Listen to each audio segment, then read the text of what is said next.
G'day. Paul here, and it's a very wintry day here. Cyclone Debbie has just come across the coast of Queensland. It is now weakened into a tropical low, and we're in a very wet, damp part of the state where it's raining constantly.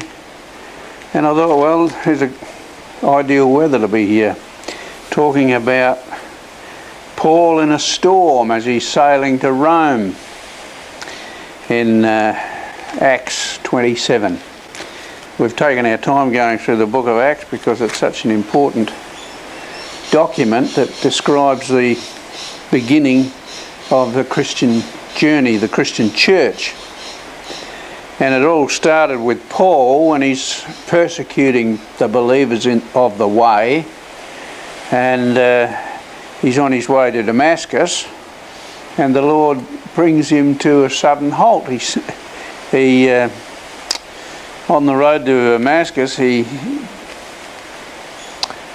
takes him off his horse with a bright light, and he says to him, "Saul, why do you persecute me? It's hard for you to kick against the goads." Well, then he gets this incredible commission when Jesus said, "I am Jesus who you are persecuting. Now get up, stand on your feet. I have appeared to you to appoint you as a servant and a witness to what you have seen and will see of me. I will rescue you from your own people and from the Gentiles. I am sending you to them to open their eyes and turn them from darkness to light and from the power of Satan to God, so that they may receive forgiveness of sins and a place among those who are sanctified by faith in me." Now, if you had the Lord Jesus Christ blind you, stop you in your tracks and commission you like that, you would be doing what Paul was doing. He travelled through Asia, and then he went back to Jerusalem, was accused of many things by the Jewish heavies, if you like, the Sanhedrin and the leaders of the temple. And eventually he made an appeal to Caesar as a Roman citizen. He said, "If you're going to lay these heavy charges against me, I want to appeal to Caesar." Had he not appealed to Caesar, he would have been set free. He wouldn't have had to go back to Rome. But then when it was decided that he was going to Rome in Acts 27, when it was decided that we would sail for Italy, Paul and some other prisoners were handed over to a centurion named Julius, who belonged to the imperial regiment. We boarded a ship from Adramyttium, about to sail for ports along the coast of the province of Asia, and we put out to sea. Verse 7, we made very slow headway for many days and had difficulty arriving off Cnidus. When the wind did not allow us to hold our course, we sailed to the lee of Crete, opposite Salmone, and when we moved along the coast with difficulty and came to a place called Fair Havens near the town of Lasea. Then they come into a lot of trouble in the weather, and there was a storm. Verse 13. When a gentle south wind began to blow, they saw their opportunity, so they weighed anchor and sailed along the shore to Crete. Before very long, a wind of hurricane force, called the northeaster, swept down from the island, and the ship was caught by the storm and could not head into the wind. So we gave way to it and were driven along. As we passed to the lee of a small island called Cauda, we were hardly able to make the lifeboat secure, so the men hoisted it aboard.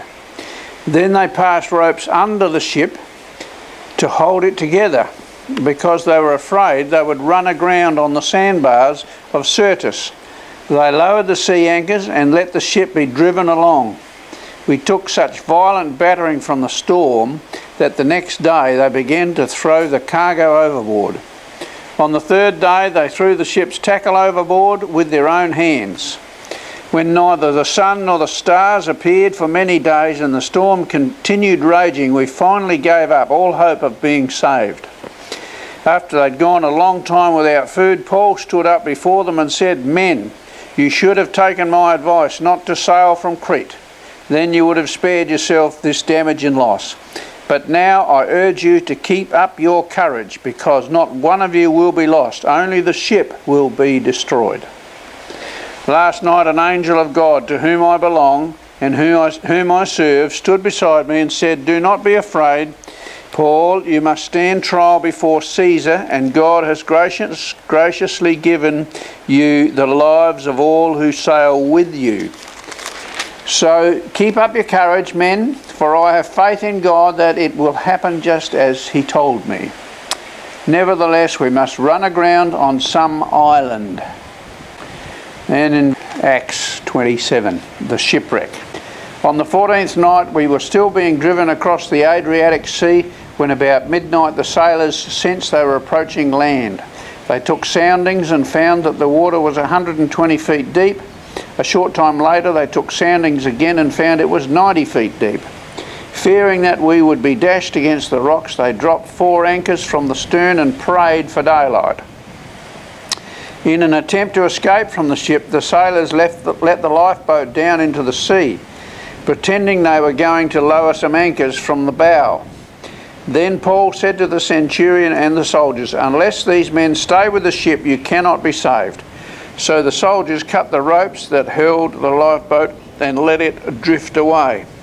Interesting here that the prisoner that the soldiers are escorting to Rome has now become the captain, and he's giving orders on the ship. Verse 33.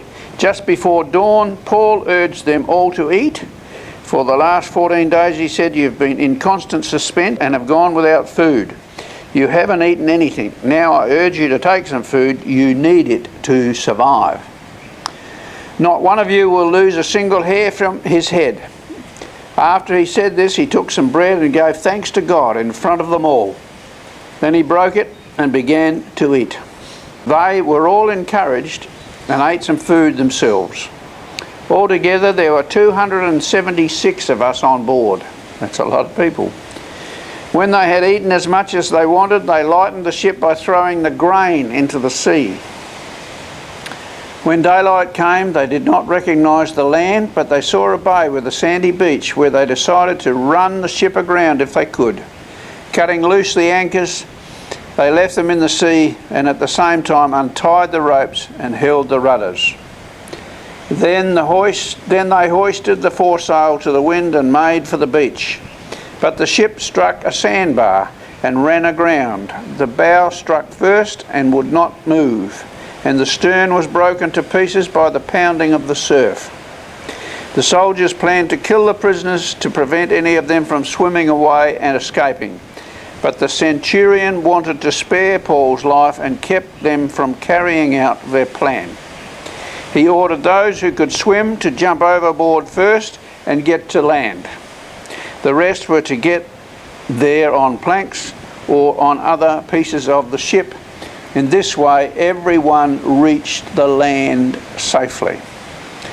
So that's the shipwreck that Paul went through. He went through many trials in his journeys, but that was the last major shipwreck on his way to Rome. So it's a good reading to read when we're in this little storm, this low pressure around us at the moment, and good to read where Paul went on his journey. So we've got one more session before we finish the book of Acts. In the meantime, if you want to join us on our further Bible studies, just click the button on the end of this video and stay in the Word, and may the Word stay in you. You have a great day. We'll see you later.